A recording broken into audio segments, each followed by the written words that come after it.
Romantic couple love story. मुझे कभी कभी लगता है कि रिश्ते एक पैसेंजर ट्रेन के लंबे सफर की तरह होते हैं। शुरू में ढेर सारी चहल पहल, हंसी ठहाके, नए सफर में चलने का जोश, फिर 1-2 घंटे में लोग खामोश हो जाने लगते हैं, ऊँघने लग जाते हैं, बातचीत अधूरी छोड़कर अपने में मसरूफ हो जाते हैं। सफर और थोड़ा बढ़ता है तो रिश्ता एक गहरी नींद में सो चुका होता है। वही मुसाफिर जो हंसते खेलते ख्वाबों को अटैची में लेकर उम्मीदों को होल्ड ऑन में बांधकर सफर की शुरुआत में आए थे, वही अब सफर से उब गए होते हैं। जैसे जैसे अनु और कुमार के रिश्ते के पहले 10 साल खत्म हुए, उनका रिश्ता भी एक गहरी नींद में सो चुका था। अब तो इन दो मुसाफिरों का एक और हमसफर भी था, उनका 9 साल का बेटा हर्ष। लेकिन अब इस रिश्ते की ट्रेन के कंपार्टमेंट में हंसी नहीं गूंजती थी।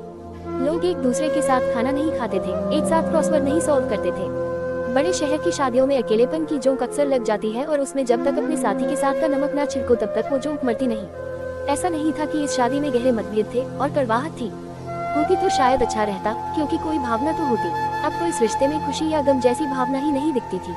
अपने छोटे से फ्लैट के महज 2 फ्लैटमेट्स बनकर रह गए थे अनु और कुमार।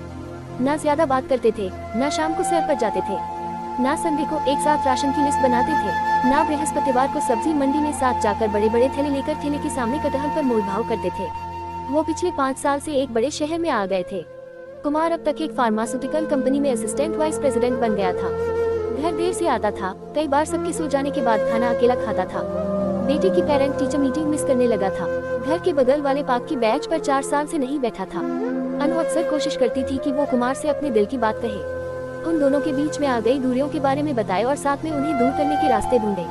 लेकिन अब वो दोनों 4 दीवारों के बीच साथ रहने के बावजूद बमुश्किल मिलते थे। अनु अक्सर याद शहर की अलसाई दोपहर याद करती थी, नदी के किनारे बिताई गई खूबसूरत शामें याद करती थी, अक्सर अकेले में रो लेती थी। ऐसे में कुमार के दफ्तर में एक दिन एक नई लड़की का अपॉइंटमेंट हुआ, नाज़नीन। कुमार के अब तक 2 बहुत अच्छे दोस्त बन चुके थे, एक्सेल शीट और प्रेजेंटेशन। अपना सारा वक्त वो इनके साथ बिताता और जब इनके साथ नहीं होता था तो ये सोचकर वक्त बिताता था, एक्सेल शीट और प्रेजेंटेशन में क्या होना चाहिए। जिंदगी बस नंबर्स का एक खेल बनकर रह गई थी। कुमार हमेशा से ऐसा नहीं था, वो तो यारों का यार होता था। बेहद खुशमिजाज कॉलेज में एक तरह की मिमिक्री इतनी बढ़िया करता था कि लगता था कमरे में दिलीप कुमार, ओम प्रकाश, मिथुन चक्रवर्ती सब एक साथ बेंच पर बैठे हों। गाना गाता था। हैंड रेसलिंग में भी जब किस्मत और थोड़ी सी चीटिंग का साथ मिल जाता था तो चैंपियन होता था। दोस्त ही कहते थे इस पागल आदमी का जन्म तो लोगों के चेहरे पर मुस्कान लाने के लिए हुआ था, और फिर ना जाने कब सब बदलने लगा। शायद MBA की डिग्री उसकी उम्मीद का ऑर्डर बन गई थी।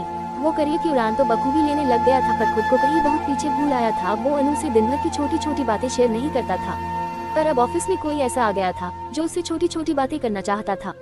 वही छोटी छोटी बातें जो वो अब अनु से नहीं कर पाता था। नाज़नीन याद शहर की ही थी, कुमार की टीम में ही शामिल कर दी गई थी। नाज़नीन नौकरी सिर्फ अपने हस्बैंड की मसरूफियत और एक खाली खाली घर से भागने के लिए कर रही थी। काम की वजह से कुमार और नाज़नीन एक दूसरे के साथ बहुत वक्त साथ बिताने लगे।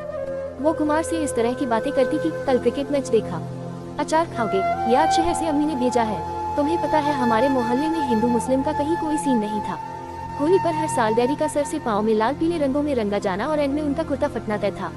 हर साल का ट्रेडिशन था। अच्छा इतना गुमसुम क्यों लग रहे हो, वो गजल याद है, चुपके चुपके रात दिन आंसू बहाना याद है। कुमार की जिंदगी नए नए लम्हों से भरती जा रही थी। जैसे जैसे हफ्ते गुजरे, कुमार की जिंदगी में एक्सेल शीट्स और प्रेजेंटेशन के बाद इस तीसरे दोस्त नाज़नीन ने अड्डा जमा लिया था।